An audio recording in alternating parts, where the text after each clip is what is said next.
दुख का कारण। एक शहर में एक आलीशान और शानदार घर था। वह शहर का सबसे खूबसूरत घर माना जाता था। लोग उसे देखते तो तारीफ किए बिना नहीं रह पाते। एक बार घर का मालिक किसी काम से कुछ दिनों के लिए शहर से बाहर चला गया। कुछ दिनों बाद जब वापस लौटा तो देखा कि उसके मकान में धुआं उठ रहा है। करीब जाने पर उसे घर से आग की लपटें उठती हुई दिखाई पड़ी। उसका खूबसूरत घर जल रहा था।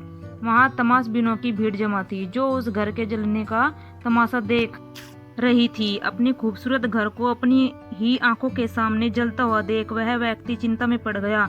उसे समझ नहीं आ रहा था कि अब क्या करे, कैसे अपने घर को जलने से बचाए।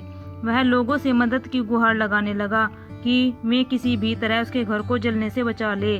उसी समय उसका बड़ा बेटा वहां आया और बोला, पिताजी घबराइए मत, सब ठीक हो जाएगा।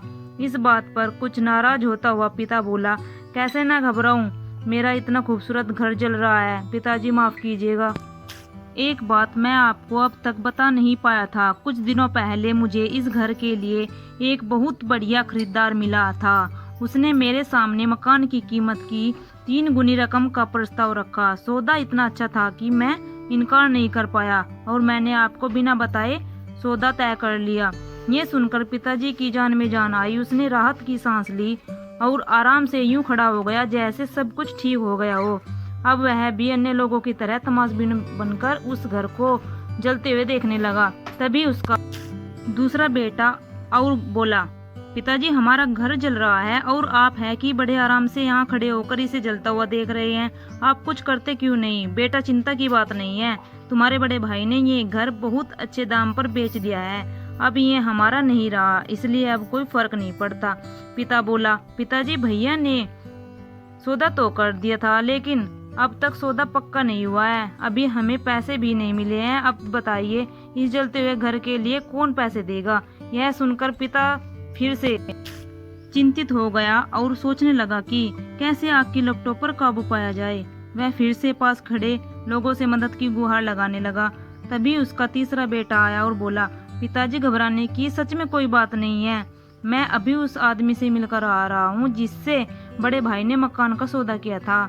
उसने कहा है कि मैं अपनी जुबान का पक्का हूँ। मेरे आदर्श कहते हैं कि जो भी हो जाए अपनी जुबान पर कायम रहना चाहिए, इसलिए अब जो हो जाए, जुबान दी है तो घर जरूर दूंगा और उसके पैसे भी दूंगा।